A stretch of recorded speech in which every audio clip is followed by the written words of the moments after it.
Three men. 3 moments when America could have died, and didn't. One was offered a crown. He handed it back. One didn't even want to free the slaves, until something inside him shifted and he changed the course of human history. And one couldn't walk, but he carried an entire nation on his back. These weren't just great presidents. These were the men even their enemies couldn't bring themselves to hate. History has judged them. Today, so will you. 12,000 soldiers, starving, frostbitten. Some so desperate, they were wrapping rags around their feet because they had no boots left. Most commanders would have retreated. Most men would have quit. Washington walked among them in the snow every single night. He refused to break. Think about what they were actually up against. The most powerful military empire on earth, the most feared navy in history, soldiers who had been fighting wars since before America was even an idea. And yet, 8 years later, they won. And the moment the war ended, his own soldiers came to him, his officers, the men who had bled beside him, and they said, "We want you to be our king."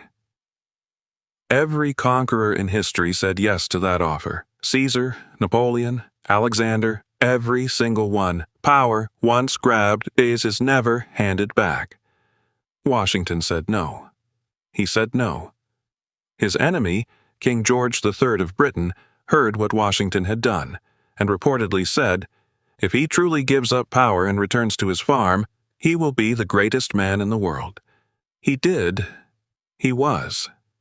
In 1789, he became America's first president, not because he grabbed power, but because the people trusted him completely. After 2 terms, he walked away again, voluntarily, setting the standard that held American democracy together for the next 150 years. Anyone can take power. History is full of people who did what's almost impossible, what almost never happens, is someone who gains everything and chooses the greater good anyway. Washington didn't give America a king. He gave it something far more valuable, a foundation. Washington set every precedent that still holds America together today. The peaceful transfer of power, the idea that no one is above the law, that a president serves the people, not the other way around.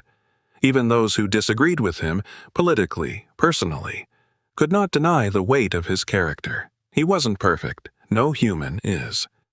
Washington gave America its soul, but our next president inherited a country already tearing itself apart, and he had no idea, that the decision that would define him wasn't the one he planned to make. 1933, America is not in a recession. It is in freefall.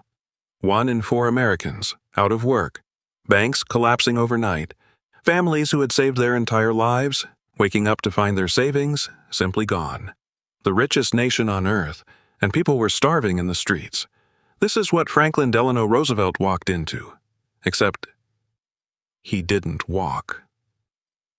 Polio had taken that from him years before, in one of the most remarkable cover-ups in American history, and virtually no one in the country knew. The press didn't report it.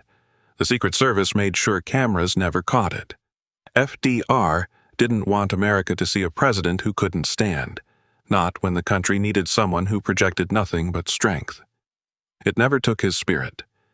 His first act as president, he went on the radio, something no president had really done before.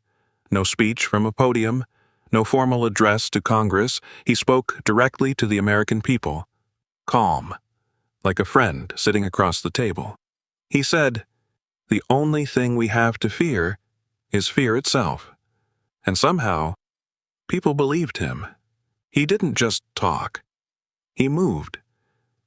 Within his first 100 days in office, Roosevelt passed more major legislation than most presidents manage in 4 years.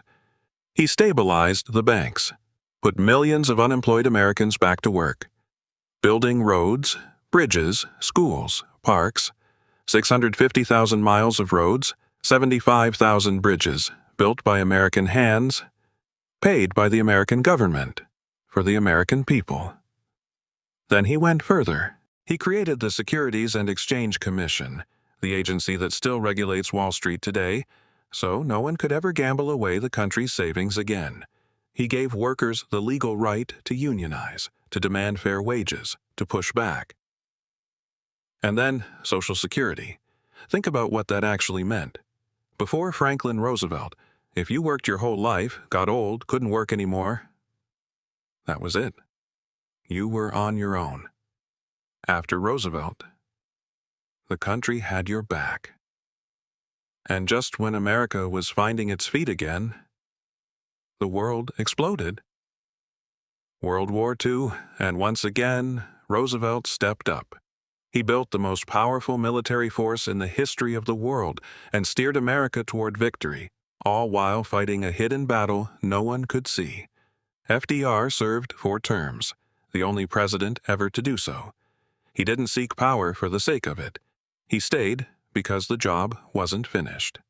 He died in office, April 1945, just months before the war ended. He never saw the victory he made possible. But what he left behind, the safety nets, the regulations, the idea that a government has a basic responsibility to the people it serves, that architecture was drawn by Franklin Roosevelt, and we are still living inside it. He didn't just lead a country, he saved one. Roosevelt gave America hope when it had none.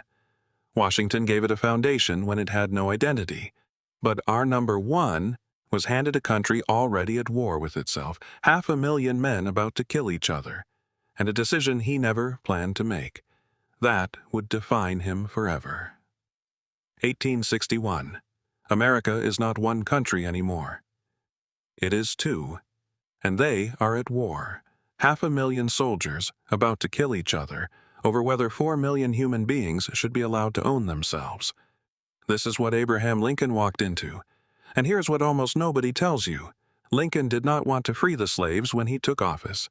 He said so publicly. His entire goal was just keep the country together. That was it. Hold the line, stop the bleeding, survive. But as the war dragged on, as the bodies piled up, as he watched this nation tear itself apart from the inside, something in him changed. Something shifted. January 1st, 1863, Lincoln picked up a pen and signed the Emancipation Proclamation. 4 million enslaved people declared forever free. Now here's what textbooks often miss. That document alone didn't end slavery. The Confederacy wasn't listening to anything Lincoln signed, but what it did was flip the entire meaning of the war. Overnight. This was no longer just a fight to keep states together. This was a fight for human freedom, and it changed everything. More than 100,000 black men immediately enlisted in the Union Army. They fought for the country that had enslaved them, and their presence was one of the key reasons the Union won. Then Lincoln went further. He pushed through the 13th Amendment, the one that made it permanent, made it constitutional, made it impossible to ever walk back. Slavery. Abolished forever. The war ended. April 9th, 1865. Lincoln had done it. One country, still standing. 6 days later, he was shot.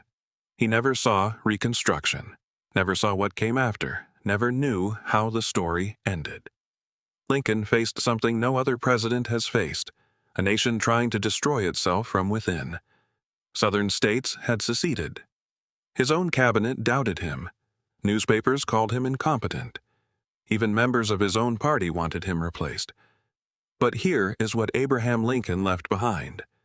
A country, one country still standing, and the legal end of slavery permanently embedded in the Constitution. Not bad for a man who grew up in a one-room cabin, 1 year of formal schooling, no money, no connections, no shoes. And in death, as in life, he became a symbol of resilience, of justice, of what leadership can look like when it's rooted in something bigger than yourself. In nearly every historian survey, for over 100 years, Lincoln ranks number 1, not because he was perfect, but because when everything was on the line, He chose right over easy, every single time. 3 men, 3 impossible moments, 3 different kinds of courage. Washington's courage was restraint, the hardest kind. Roosevelt's courage was action, when everyone else was frozen. And Lincoln's courage was evolution, changing his mind when history demanded it. So here's what I want you to think about, and drop in the comments below because I read every single one. When you judge a leader, is it enough that they made the right call at the right moment? Or do their personal failures, their blind spots, their contradictions, and how they treated people, does all of that matter too? Can you separate the legend from the man? Or should we hold our greatest leaders to our greatest standards? There's no easy answer. That's why we're still talking about them. If you enjoyed this video, share it with someone who loves great stories. And subscribe, because next week we're covering something even bigger. Until then, keep learning, keep thinking, and I'll see you in the next one.